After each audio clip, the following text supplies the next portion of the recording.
on a rocky mountain in central Italy, stands a monastery that became one of the most contested pieces of ground in military history. For 4 months, from January to May 1944, Allied and Axis forces fought for control of Monte Cassino in a battle so brutal, so costly, so seemingly endless, that veterans from both sides would call it the most horrific experience of the entire conflict. The monastery itself, founded in 529 AD by St. Benedict, had survived nearly 1,500 years. It had witnessed the rise and fall of empires, survived earthquakes and invasions, stood as a symbol of faith and endurance through centuries of European turmoil. In 1944, it would be reduced to rubble in a battle that consumed tens of thousands of lives and became a symbol of the Italian campaign's grinding, merciless brutality.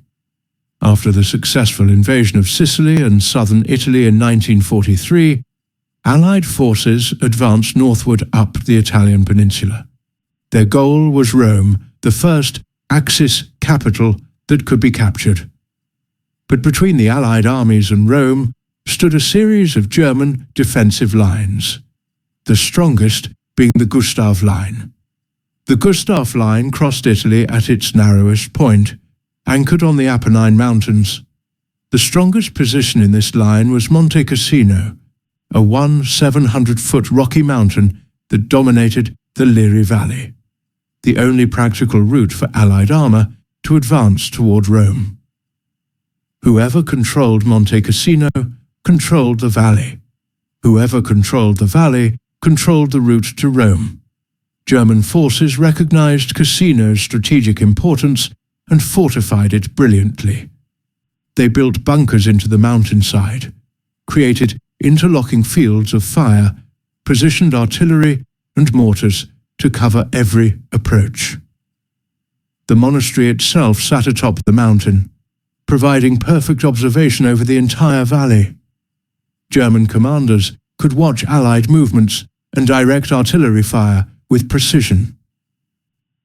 Allied commanders knew they had to break through the Gustav Line to continue the advance. They also knew that Monte Cassino was the key. But attacking a fortified mountain position defended by experienced German troops would cost dearly. The question was whether the strategic value of breaking through justified the inevitable casualties.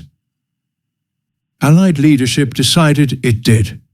The battle for Monte Cassino was about to begin. The first attempt to take Monte Cassino began on January 17, 1944. American and French forces attacked from multiple directions, hoping to overwhelm German defenses through simultaneous pressure. The terrain immediately proved almost as deadly as the enemy. Rocky slopes, steep inclines, limited roads, and winter weather made movement exhausting and supply nearly impossible. The town of Cassino at the mountain's base had to be captured before assault on the heights could begin. German forces had turned every building into a fortress. Machine gun nests covered every street. Snipers occupied ruins. The town became a killing ground where soldiers fought room to room, floor to floor, sometimes dying for control of a single shattered building. French Expeditionary Corps, including elite mountain troops from Morocco and Algeria, attacked the mountains north of Cassino. These soldiers were experienced in mountain warfare and fought with incredible courage. They advanced up steep slopes under fire, captured German positions in hand-to-hand combat, and pushed closer to the monastery than anyone thought possible. But winter conditions were brutal. Temperatures dropped below freezing at night. Soldiers dug positions in rocky ground where foxholes were almost impossible. Supply mules couldn't reach forward positions. Wounded men had to be carried down mountains on stretchers, a journey that could take hours and often proved fatal. Frostbite and exposure became as dangerous as German bullets. The American 36th Infantry Division attempted to cross the Rapido River, hoping to outflank Cassino from the south. The crossing was a disaster. German forces had perfect observation of the river and had registered artillery on every possible crossing point. American engineers trying to construct bridges were cut down by machine gun fire. Assault boats were destroyed before reaching the opposite bank. The Rapido crossing cost the 36th Division nearly 2,000 casualties in 2 days, with almost nothing gained. Survivors accused their commanders of ordering a suicidal attack. The division's combat effectiveness was shattered, and Cassino remained firmly in German hands. After 2 weeks of attacks, Allied forces had gained almost no ground and suffered approximately 14,000 casualties. The first battle was a costly failure. By February 1944, Allied commanders faced a dilemma. The monastery atop Monte Cassino provided perfect observation for German artillery. Some officers believed German forces were using the monastery itself as an observation post and fortress, though this was controversial. The question arose, should the monastery be destroyed? Allied leadership agonized over this decision. The monastery was a priceless cultural treasure, a sacred site of immense historical importance. Destroying it would be a propaganda disaster and a cultural tragedy. But soldiers were dying because German observers could see every Allied movement. Finally, on February 15, 1944, the decision was made to bomb. Over 200 Allied bombers dropped approximately 1,400 tons of bombs on the monastery. The ancient building was pulverized, walls collapsed, towers crumbled, frescoes and manuscripts that had survived 1,500 years were destroyed in hours.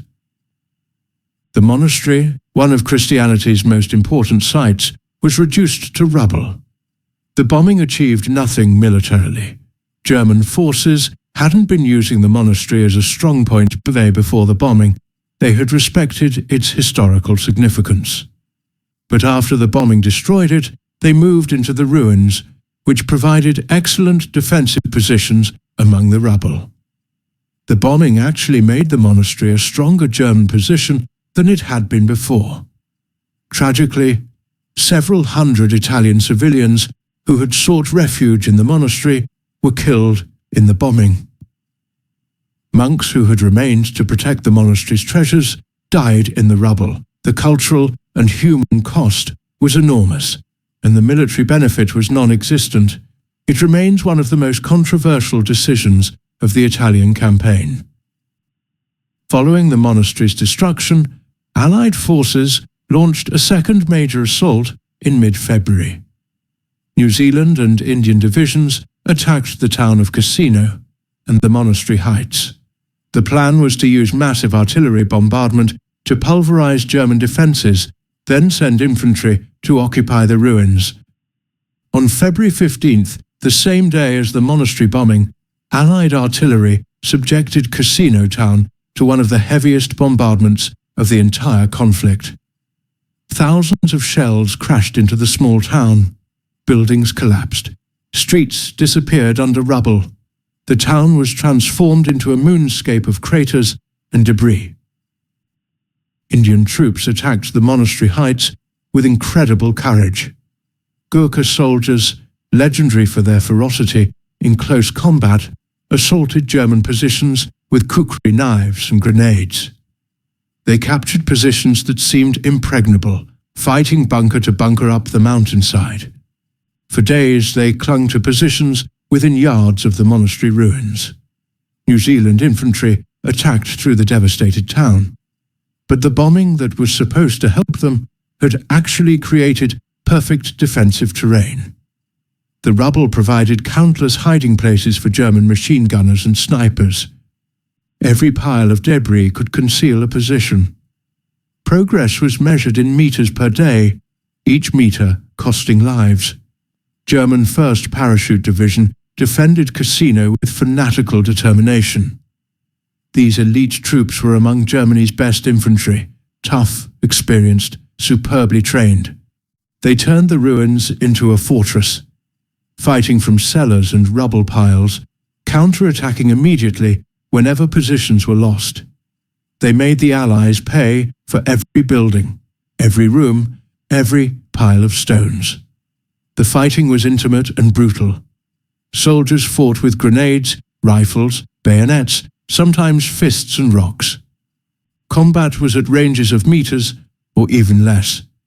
Men killed each other in dark cellars and collapsed buildings.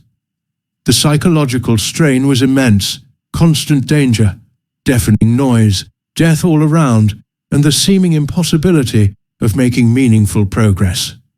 After weeks of fighting, Allied forces held parts of the town but couldn't capture the monastery heights. Indian troops on the mountain were exhausted, short of supplies, taking casualties daily. The second battle ground to a halt with Cassino, still firmly in German hands. Allied casualties exceeded 20,000. The mountain refused to fall. By March, Allied commanders were desperate. 2 major offensives had failed. Casualties were mounting. Progress was nil. They decided to try overwhelming force, the largest aerial and artillery bombardment yet attempted in direct support of ground forces. On March 15, 1944, the third battle began with devastating firepower. Over 500 bombers dropped thousands of tons of bombs on Cassino town and German positions. Following the aerial bombardment, Allied artillery fired over 200,000 shells. The bombardment continued for hours. Cassino virtually ceased to exist as a town. It became a field of craters and pulverized stone. Surely, commanders thought, nothing could survive such destruction. But the massive bombardment backfired catastrophically. The cratering was so extensive that Allied tanks couldn't advance through the town. Rubble blocked every street. Craters stopped vehicle movement. The bombardment had created terrain that was impassable to armor and incredibly difficult for infantry. German defenders had taken shelter in deep bunkers and cellars during the bombardment. Most survived. When Allied infantry advanced into the ruins, German machine gunners emerged from underground positions and opened fire. The element of surprise was gone. The lengthy bombardment had warned Germans that attack was coming. Fighting in Cassino's ruins reached new levels of intensity. New Zealand infantry fought building to building, room to room. German paratroopers counterattacked constantly, retaking positions lost during the day in nighttime assaults. Individual battles for single buildings lasted days. Casualties mounted on both sides. The medical situation was nightmarish. Wounded men had to be evacuated through rubble and under fire. Aid stations were constantly hit by artillery. Medical personnel worked under impossible conditions, treating horrific wounds while under bombardment themselves. Many wounded died not from their injuries but from the impossibility of evacuating them quickly enough. After a week of brutal fighting, Allied forces controlled most of the town but still couldn't capture the monastery heights. German forces held the high ground, their observation and artillery dominating the battlefield. The third battle ended in another costly stalemate. Allied casualties were approximately 20,000 more. Cassino remained unconquered. By April 1944, Allied commanders prepared for a fourth attempt to break the Gustav Line. This time the strategy was broader, simultaneous attacks along the entire line rather than focusing solely on Cassino. Polish the Second Corps, commanded by General Władysław Anders, was assigned the mission of capturing the monastery itself. The Polish soldiers had special motivation. Poland had been conquered in 1939, occupied by both Germany and the Soviet Union, its people enslaved and murdered. The Polish Second Corps consisted of men who had escaped Soviet captivity, survived incredible hardships, and were fighting to restore their nation's freedom. For them, Cassino was more than a military objective. It was a chance to prove Poland still fought. General Anders knew the mission was nearly suicidal. The monastery heights were the strongest position in the Gustav Line, defended by elite German troops, fortified over months.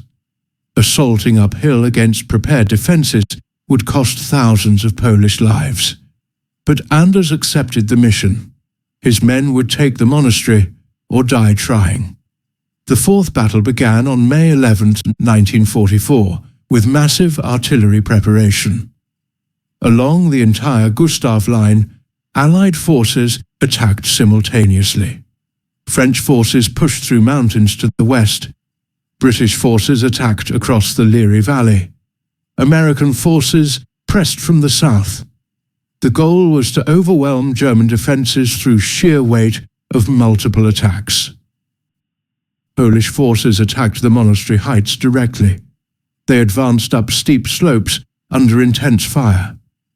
German machine guns and mortars cut down Polish soldiers as they climbed. Artillery fire crashed into Polish assault formations, but the Poles kept coming, replacing fallen men with fresh attackers, pushing forward despite horrific casualties. The first Polish assault failed with heavy losses. Anders regrouped and attacked again. His soldiers reached the monastery ruins, but were driven back by German counterattacks. The fighting was savage: grenades, bayonets, close-range firefights among the rubble. Polish casualties mounted into the thousands, but they wouldn't quit. While Polish forces battled for the monastery, the broader Allied offensive began breaking through elsewhere on the Gustav Line. French mountain troops achieved a remarkable success, advancing through supposedly impassable mountains west of Cassino. Their breakthrough threatened to encircle German forces, defending Cassino from behind. British and Canadian forces in the Liri Valley, supported by massive armour concentrations, finally achieved the breakthrough that had eluded previous attacks. They broke through German defences and began advancing up the valley. The German position at Cassino was becoming untenable. If they remained, they would be encircled.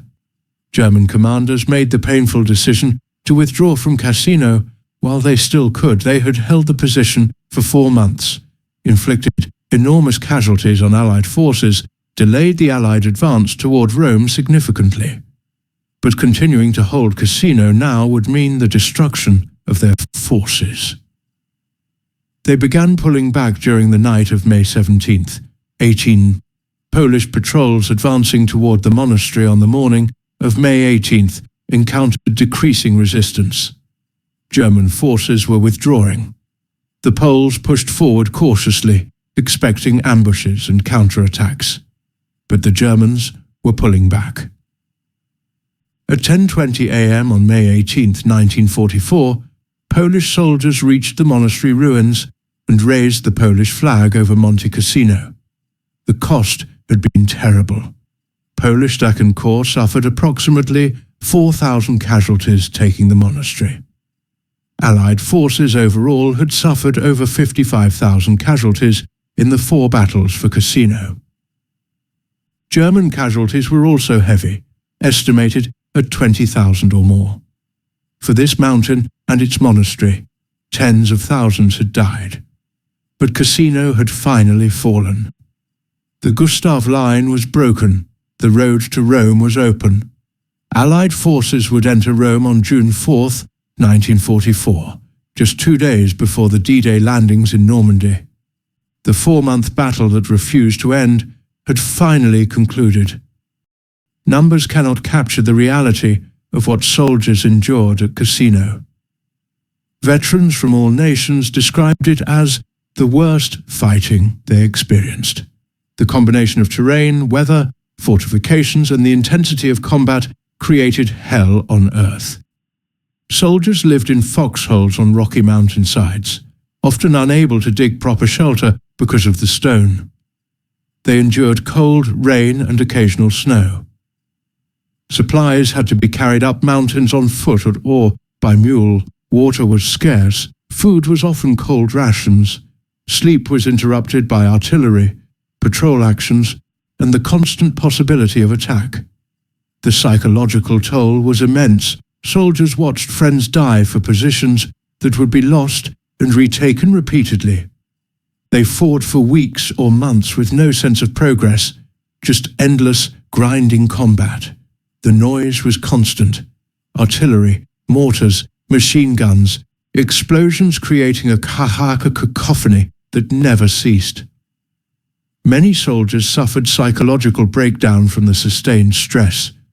Medical care was difficult under the best circumstances and often impossible during active combat. Wounded men might lie in exposed positions for hours before evacuation was possible. The journey from frontline positions to aid stations could take hours, carried on stretchers over rough terrain. Many men died of wounds that would have been survivable with quicker treatment. German defenders endured similar conditions. They were subjected to massive bombardments that would have broken weaker troops. They fought knowing that defeat was increasingly likely as Allied strength grew. They watched their positions slowly being ground down by overwhelming firepower. Yet they continued fighting with remarkable determination until ordered to withdraw. Civilians suffered terribly. Thousands of Italian civilians lived in the area around Cassino. Many lost their homes to bombing and shelling. Some were killed in the fighting. Others became refugees fleeing with whatever possessions they could carry. The monastery's destruction was a cultural catastrophe that Italians mourned deeply. The town of Cassino was essentially erased. Before the battle, it had been a modest Italian town with several thousand residents. After 4 months of fighting, it was rubble. Not a single building stood intact. Reconstruction would take years. Some residents never returned, unable to face rebuilding in a place where so much death had occurred. Veterans carried physical and psychological scars for the rest of their lives. Many suffered from what would now be recognized as post-traumatic stress disorder. They had nightmares about Cassino for decades. Reunions of Cassino veterans were bittersweet, joy at seeing old comrades, mixed with grief for those who didn't survive. Was the battle for Monte Cassino worth the cost? This question has generated debate among historians and veterans for decades. The strategic value of breaking the Gustav Line was real. It opened the road to Rome and forced German forces to fall back, but the price paid raises questions about whether the objective justified the casualties. Some argue that Cassino was a necessary battle. The Gustav Line had to be broken for Allied advance to continue. Cassino was the strongest point in that line, and taking it required whatever casualties were necessary. This view holds that the 4-month battle, while costly, achieved its strategic purpose and contributed to ultimate Allied victory. Others contend that Cassino was a costly mistake. They argue that Allied commanders became fixated on Cassino itself, rather than focusing on breaking through elsewhere and bypassing the position. The Anzio landing in January 1944 was supposed to outflank the Gustav Line, but that operation failed to achieve its objectives. If Anzio had succeeded, Cassino might have been isolated and forced to surrender without the costly frontal assaults. The decision to bomb the monastery remains particularly controversial. Military historians generally agree it was a mistake. The bombing provided no tactical advantage and actually strengthened German defenses. It was a cultural catastrophe that destroyed irreplaceable historical treasures. Yet the commanders who ordered the bombing believed it was necessary to save Allied lives. The tactical approach to Cassino has also been criticized. Frontal assaults against fortified mountain positions are among the most difficult military operations. Critics argue that Allied commanders should have put more effort into flanking maneuvers rather than repeatedly attacking the strongest German positions head-on. The French success in the mountains west of Cassino during the Fourth Battle suggests that alternatives to frontal assault existed. Defenders of Allied strategy note that the terrain offered few alternatives. The Liri Valley was the only route suitable for large-scale armoured operations. Mountains to either side were extremely difficult terrain. German forces were skilled and well prepared. Breaking the Gustav Line anywhere would have been costly. Cassino was simply where the breaking blow fell. The battle tied down German forces that might have been used elsewhere. While Allied forces were battering at Cassino, German divisions were committed to defending it. These divisions couldn't be sent to France to oppose the coming D-Day invasion or to the Eastern Front, where the Soviet Union was advancing. In this sense, even the failed attacks on Cassino served a strategic purpose by fixing German forces in Italy. After the battle, Monte Cassino monastery lay in ruins. The destroyed buildings stood as a monument to the battle's destructiveness and as a reminder of cultural treasures lost to warfare. But the monastery story didn't end with its destruction. The Italian government and international community committed to rebuilding the monastery exactly as it had been. Using pre-war photographs, architectural drawings, and whatever original materials could be salvaged, reconstruction began in the 1950s. It was painstaking work, a labor of love and historical preservation. The rebuilt monastery was consecrated in 1964, 20 years after its destruction. It was reconstructed in the original style using traditional building methods where possible. While it couldn't replace the original's 1,500 years of history, the rebuilt monastery stood as a symbol of cultural resilience and the determination to preserve heritage even after devastation. The monastery today contains a museum dedicated to the battle. Displays show the extent of destruction, memorialize the soldiers who fought there, and preserve the memory of what happened on this mountain. Veterans from many nations have visited, returning to the place where they endured unimaginable hardship. Cemeteries around Cassino hold the remains of thousands who died in the battle. The Polish cemetery on the slopes of Monte Cassino contains over 1,000 Polish graves, including General Anders himself at Nuremberg, who requested burial among his men. British, Commonwealth, American, French and German cemeteries dot the landscape, silent testimony to the battle's multinational carnage. The town of Cassino was rebuilt, though in a different location slightly away from the original site. The ruins of the old town remained for years as a memorial before being gradually cleared. Modern Cassino is a peaceful place, but reminders of the battle are everywhere. Preserved bunkers, memorials, museums, and the landscape itself, which still bears scars. Annual commemorations bring veterans and their descendants to Cassino. These ceremonies honor those who fought and died, preserve historical memory, and serve as reminders of war's cost. As the generation that fought at Cassino passes away, these commemorations become even more important for preserving their story. The Battle of Monte Cassino entered military history as one of the most difficult mountain assaults ever conducted. It's studied in military academies as an example of the challenges of attacking prepared defensive positions in difficult terrain. The tactical and strategic lessons from Cassino have influenced military thinking for decades. For Poles, Cassino holds special significance.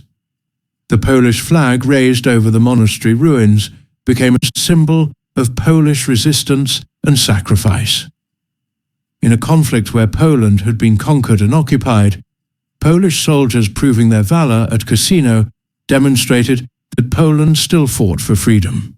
The cemetery and memorials at Cassino are places of pilgrimage. For Poles, Monte Cassino teaches enduring lessons about warfare, strategy, and human endurance. it demonstrates that terrain can be as formidable as any enemy, that some positions are incredibly difficult to assault regardless of available firepower, and that human courage and determination can sustain soldiers through unimaginable hardship. The battle showed the limits of firepower. Allied forces subjected Cassino to some of the heaviest bombardments of the entire conflict. Thousands of tons of bombs and hundreds of thousands of artillery shells were fired at German positions. Yet German defenders survived and continued fighting. Superior firepower doesn't guarantee victory against determined defenders in strong positions. Cassino demonstrated the importance of combined arms operations. The fourth battle succeeded where earlier attempts failed, partly because Allied forces attacked along the entire Gustav Line simultaneously, preventing German forces from concentrating against any single threat. The breakthrough came not from overwhelming a single position, but from forcing German withdrawal through multiple coordinated attacks. The battle illustrated cultural destruction as a consequence of warfare. The monastery's bombing destroyed irreplaceable historical and cultural treasures. This loss transcended the military conflict. It was a tragedy for human civilization, regardless of which side won the battle. It reinforced the principle that cultural sites deserve protection, even during conflict. Monte Cassino showed that elite troops can make an enormous difference in defensive operations. The German 1st Parachute Division's stubborn defense inflicted casualties far out of proportion to their numbers. Their training, morale, and leadership allowed them to hold against overwhelming odds for months. Quality of troops matters as much as quantity.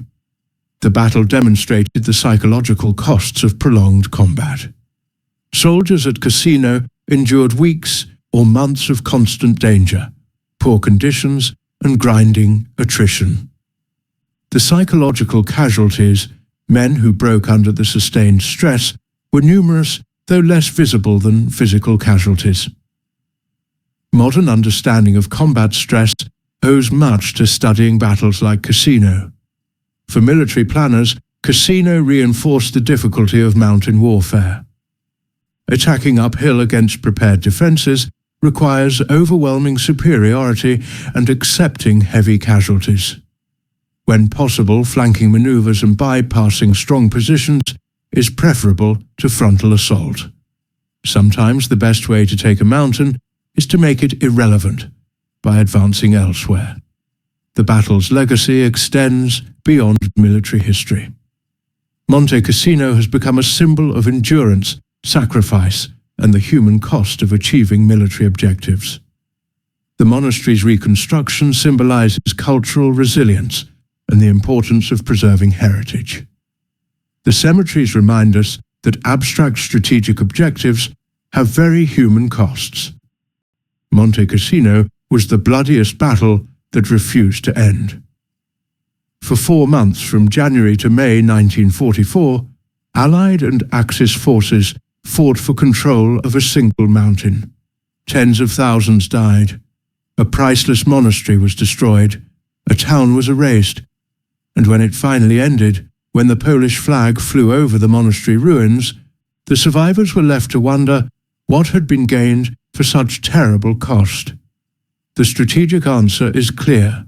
The Gustav Line was broken, Rome was captured, the Allied advance in Italy continued. These were real military achievements that contributed to final victory. But the human answer is more complex. Was any strategic objective worth 55,000 Allied casualties, plus thousands more German? Could the same objectives have been achieved with less loss? These questions have no definitive answers. What is certain is that the soldiers who fought at Cassino displayed extraordinary courage and endurance. They fought in terrible conditions, suffered enormously, and persevered through months of combat that would have broken lesser men. Regardless of whether the battle should have been fought as it was, those who fought it deserve profound respect. Monte Cassino teaches us that warfare is not clean or simple. Victory is often achieved through grinding attrition rather than brilliant maneuvers. Soldiers pay for strategic decisions with their blood. Cultural treasures can be destroyed in pursuing military objectives. These lessons are uncomfortable but important. The rebuilt monastery stands today as a testament to both destruction and renewal. Its walls remember the battle while proclaiming that cultural heritage can survive even devastating warfare. The cemeteries around Cassino ensure that those who fought and died are not forgotten. Their sacrifice is memorialized in stone and in memory. For the veterans who survived Monte Cassino, the battle remained with them for life. In reunions and memoirs, they returned again and again to those 4 months in early 1944. They remembered fallen comrades, recalled specific actions, and tried to make sense of what they had endured. Their testimony preserves the human reality behind historical accounts. As the last Cassino veterans pass away, the responsibility for remembering shifts to historians and descendants. The battle must not be reduced to abstract strategic analysis or casualty statistics. It was a human experience of tremendous suffering and courage. Preserving this memory honors those who fought and serves as a reminder of warfare's true cost. Monte Cassino was a battle that refused to end until tens of thousands had paid the price for a single mountain. It stands as one of the most difficult battles of the entire conflict, a testament to both human destructiveness and human endurance. The monastery rebuilt, the cemeteries maintained, and the memories preserved ensure that this bloodiest of battles is not forgotten.